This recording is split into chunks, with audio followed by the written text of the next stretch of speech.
I know it's still a busy time for you, but you've welcomed already 4 new signings into your building. What's your overall assessment how it's going for you? Yeah, we're really pleased with the business we've been able to do, areas that we've concentrated on, trying to improve in, and trying to add something a little bit different to the team.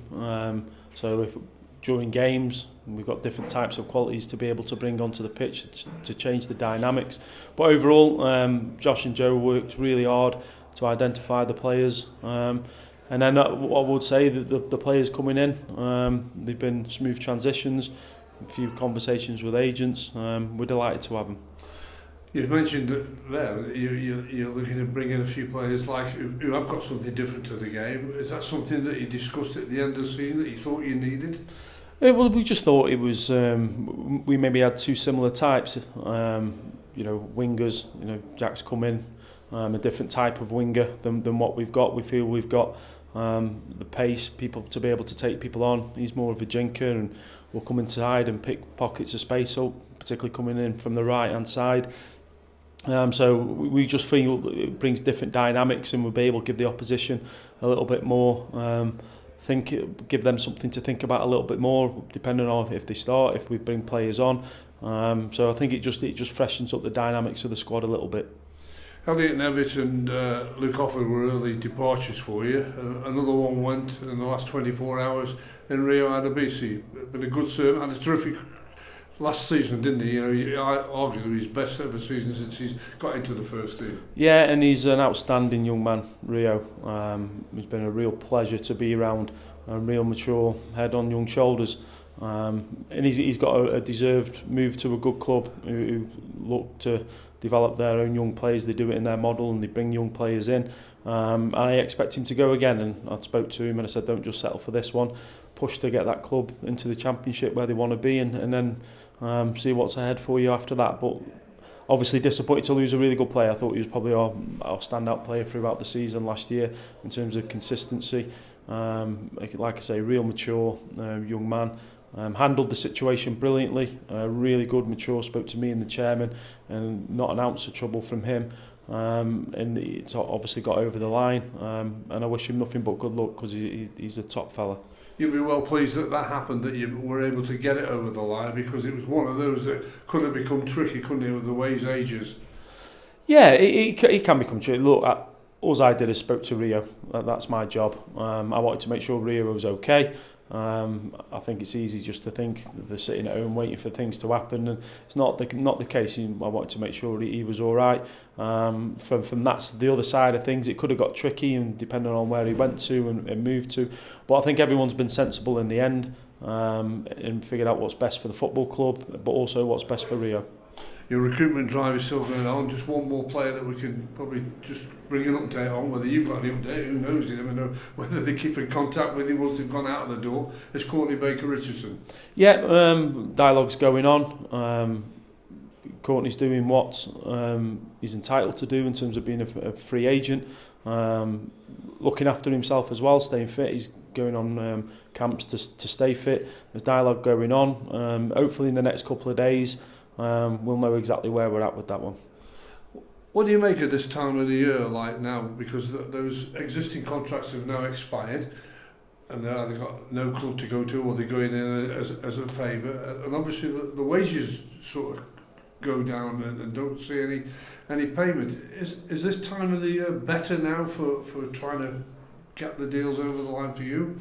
Well, if you've been released from a club and you weren't offered a contract, you still get another month's pay. So players can be relaxed in that sense of, they're going to be able to cover the bills for another month, which then puts them in a strong position. A lot of players will look and let clubs do their business. Forwards, for example, will let the clubs do their business, knowing that there's always a chance that forwards are, they're high on the priority list of everybody, aren't they? So then they'll still be in demand. But I don't think it's any different really in that sense. The market, like I say, people have done a lot of business early. I still anticipate a fair bit to be done by all clubs. And then you do start getting more phone calls with the season getting closer. Some players just don't like pre-season and want to get as close to the games as possible. But you will get more phone calls the closer the season comes.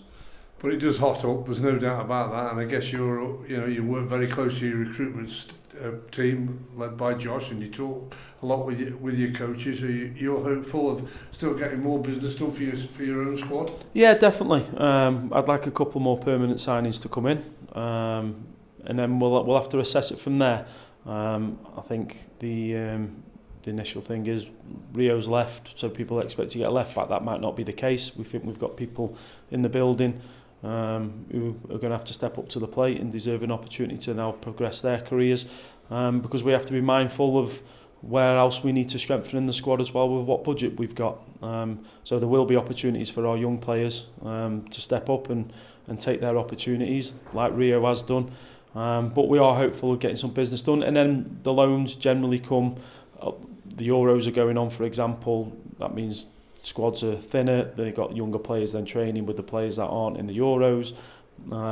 So then the closer the season comes, they're able to then come out on loan. So that's something we're keeping an eye on, and also having dialogue with other clubs on players that we feel might be able to affect our squad. Well, this is another week, not just a general election week, but it's a week that you've brought your players back in to start full pre-season training. You've obviously done the assessments on, and how happy and how pleased are you that how they've reported back into the building? Yeah, really pleased. We've obviously got last year's numbers compared to this year's numbers, and they're in a really good position.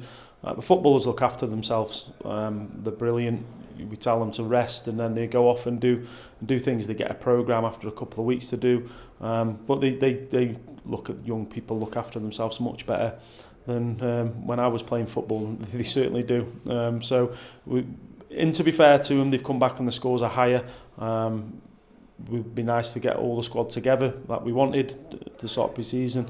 But that's not happened. But no, delighted with the way they've come back and bouncing around the building. You're off to Portugal next week, just a training camp. I think, unless it's changed from when we last spoke. There's no games. It's all about focusing on training. What do you look for? What do your coaches look for when you're out there then? Well, it's a changing environment, obviously. Really good environment, nice weather that we're not getting here. But we chose to do it at the start of the season, knowing that we'd have some new faces in. If one comes before then great. And I just think it gives a real opportunity for everyone to be together, get to know each other, what they don't like about each other. Them type of things are important. And I think that's just a real good opportunity for us to get some real hard work. We're not going there for a holiday. Get some real hard work in out there, but also just get that bonding going, have everybody around each other. Something that particularly me, I'm massively keen on. I thought it was a real strength of ours last year. And this is a football club that you spoke about, talking about Rio, where there's many more that have come and progressed through. Or the young academies and the first year pros, are you all in it together? Yeah, everyone's training together. They're with us. Say we don't have a massive squad. We've already spoke about that, and you're talking about situations. We brought young Finn in, who's got some great attributes. So on about signings, that's another one we've been able to do, which I think is a real plus for us. Something that the club's been excellent at throughout the years. And he looks like he's got some really good attributes. So we're all training together, because these players no doubt will be used throughout the season. One or two might have to go out on loan for a month to just gain a little bit of experience. But all the players, like I said last year, they will end up being used in some capacity during the season. That's a real positive that you've sort of, we'll call it a development group of players, and Finn's become the first one. But that's really positive that you can go down that line and see what there is right underneath. Yeah, I think you just have to look at some of the clubs. They've obviously got models that are doing this. We're looking at players to sign as first team players that are playing in the National League. It's hard to do. It's hard to get these players to come. The wages they pay, and they're under contract, etc. But there's an array, and even further down. Example, I know Finn was at Bromley, but he played further down.